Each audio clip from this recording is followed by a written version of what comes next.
धोने वाली बहू। शादी के पहले से ही विभा को कपड़े धोने का बड़ा शौक था। कभी नल के नीचे तो कभी तालाब के पास। अरे मेरी नीली वाली लुंगी नहीं दिख रही है। विभा की अम्मा, कहाँ रखी है लुंगी? अरे वो तो विभा ने परसों ही धोकर रखी थी आपकी अलमारी में, देखो वहीं होगी। वो ना मैंने आज धो दी, मुझे लगा कि गंदी हो गई होगी। अरे कैसे गंदी हो गई थी? उसे तो मैंने पहना भी नहीं। हे भगवान, इस लड़की के कपड़े धोने की आदत से परेशान हो गया हूँ मैं। जितना तो घर में राशन नहीं आता, उससे कहीं ज्यादा डिटर्जेंट पाउडर का खर्चा है।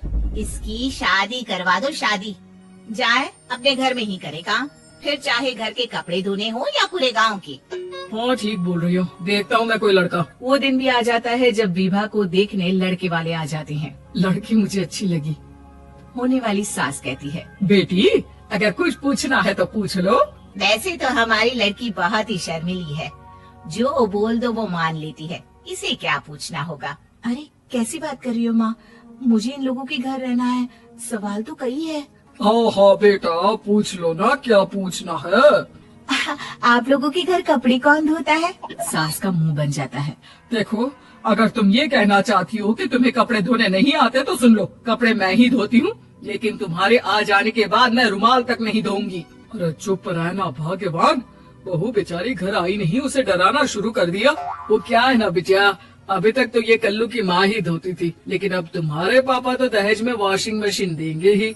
तभी विभा की माँ बोल पड़ती है, सवाल भी पूछा तो क्या। वैसे भाई साहब, मशीन की तो फिर भी कपड़े धोने की कैपेसिटी होती है, मतलब जो बिटिया दे रहे हैं ना विभा, इसे कपड़े धोने का बहुत शौक है। ये आप लोगों की क्या, आस पड़ोस गांव मोहल्ले सबके कपड़े धो दे और उफ तक ना करे।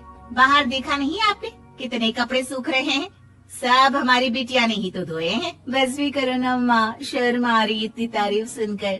और तो और एक दाग निकाल कर दिखाओ तो मान जाओ। हाँ अच्छा अच्छा, माफ करना बेटा, मैंने गलत समझा।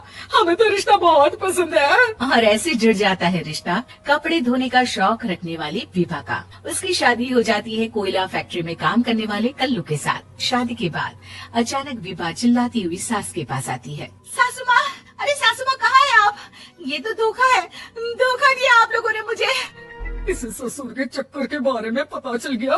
अरे तो उसमें तुझे क्यों धोखा मिला है? अरे नल में पानी नहीं आता, कपड़े कैसे कब धुलेंगे? अच्छा अच्छा, तू पानी नहीं आ रहा उसकी बात कर रही है। तो आपने क्या सोचा? कुछ नहीं। अच्छा, तेरी माँ ने कहा था कि कपड़े धोने का शौक है, तुझे याद आया मुझे। शौक शौक बोलकर कपड़े धोने वाले मेरे जुनून को कम ना आके सासू माँ, कपड़ा धोना मेरा गुरूर है। तभी पति भी वहाँ आ जाता है। अभी अभी मैंने इसे सनी देओल की फिल्म दिखाई है, उसी के डायलॉग मार रही है माँ। अच्छा सुन, साफ साफ बता रही हूँ, पानी सुबह 4 से 6 और शाम को 10 से 12 आता है, समझी? विभा टाइमिंग सुनकर हैरान हो जाती है। ये क्या भूतों का मोहल्ला है? सुबह 4 बजे उठकर कौन कपड़े धोता है? 4 बजे टंकी में पानी जाता है, फिर सारा दिन धोना ना, किसने मना किया? अरे कैसी बात कर रही है? 200 लीटर की टंकी में कितने कपड़े धो लूंगी मैं, सुबह ही उठ जाऊंगी मैं। अब क्या था, विभा सुबह 4 से लेकर रात के 12 बजे तक कपड़े ही धोती रहती। एक रोज सास पड़ोस से निकलकर कहीं जा रही होती है कि साथ वाली कहती है, हाँ कल्लू की माँ, जरा ये बताओ कि 2 साड़ी है, 2 ब्लाउज और एक पेटीकोट और एक नाड़े वाला लंबा कच्छा। हाँ तो? अरे तो क्या, कितना लोगी धुलाई ये बताओ। धोबन दिख रहे हैं हम क्या? हमारे पति सरकारी नौकरी से अभी अभी रिटायर हुए हैं और बेटा सुपरवाइजर है कोयला फैक्ट्री में। धोबन समझ रखा है हमें।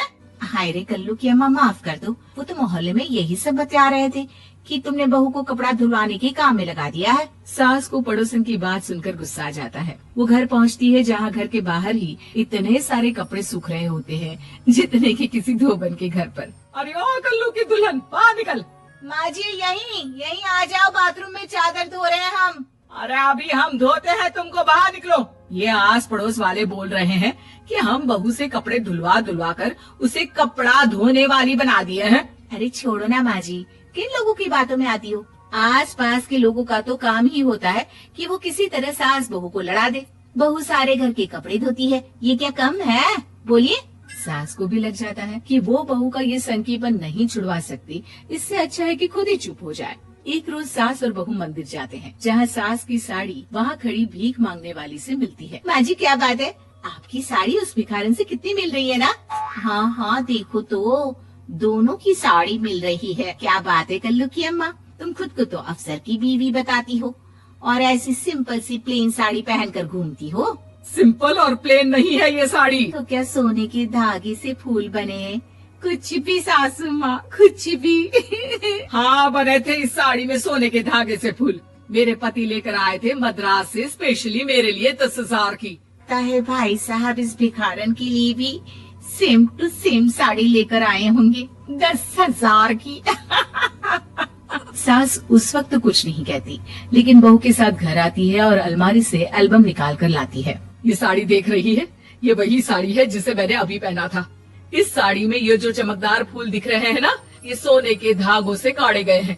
लेकिन तू लोकल वॉशिंग मशीन ब्रश से घिस घिस कर सारे फूलों को निकाल कर साड़ी प्लेन कर दी।